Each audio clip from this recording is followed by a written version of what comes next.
중국 지방정부들이 추진 중인 6,400억 위안에 이르는 초대형 운하 프로젝트들이 입방아에 오르고 있습니다. 이른바 하양 코끼리의 전형이 될 수 있다는 지적이 나오고 있는 건데요. 중국은 왜 철도와 도로가 아닌 운하 건설에 목을 매는 걸까요? 25일 홍콩 사우스차이나 모닝포스트 등 중국 현지 언론과 정부 발표 등에 따르면 중국 내에서 최근 가동이 시작됐거나 짓고 있거나 지을 예정인 운하는 크게 4개입니다. 현재 베트남 국경 인근인 중국 남부 장족자치구에는 핑로 운하가 건설 중입니다. 2026년 완공 예정이며 총 추정 비용은 700억 위안입니다.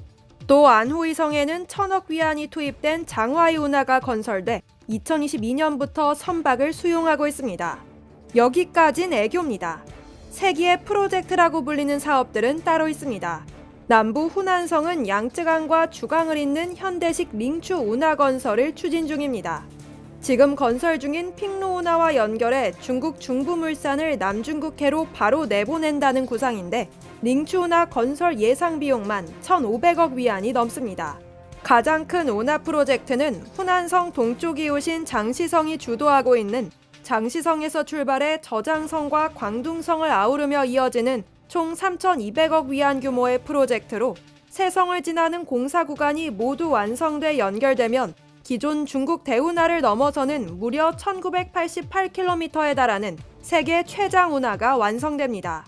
공사가 모두 끝나면 4개 운하 프로젝트에 쓰였거나 쓰일 돈은 모두 6,400억 위안에 달합니다. 중국 지방정부들이 일제히 삽을 들고 나서는 데는 이유가 있습니다. 이들 대운하는 시진핑 중국 국가주석이 추진 중인 1대1로 이니셔티브의 한 축이 될 수 있다는 게 지방정부들의 논리입니다. 1대1로는 중국을 시작으로 유라시아와 아프리카를 바닷길과 뱃길로 잇는 구상인데 운하를 통해 바닷길의 출발점이 달라질 수 있다는 겁니다.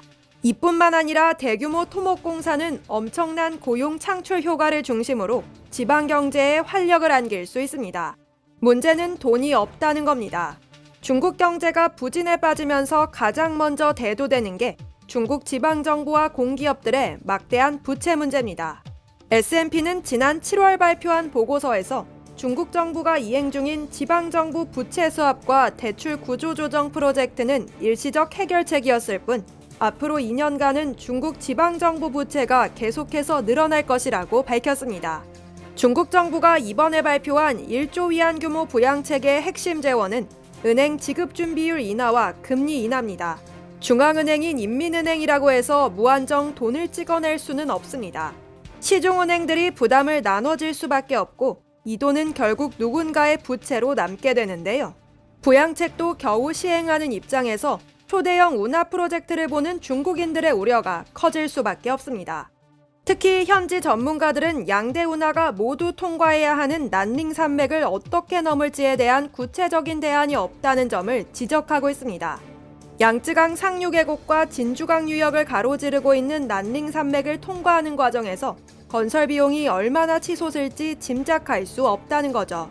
중국과학원 소속 경제지리학자 루다다는 이런 운하를 무작정 건설하는 건 중국의 현재와 미래 세대에 죄를 짓는 것과 같다고 말했습니다.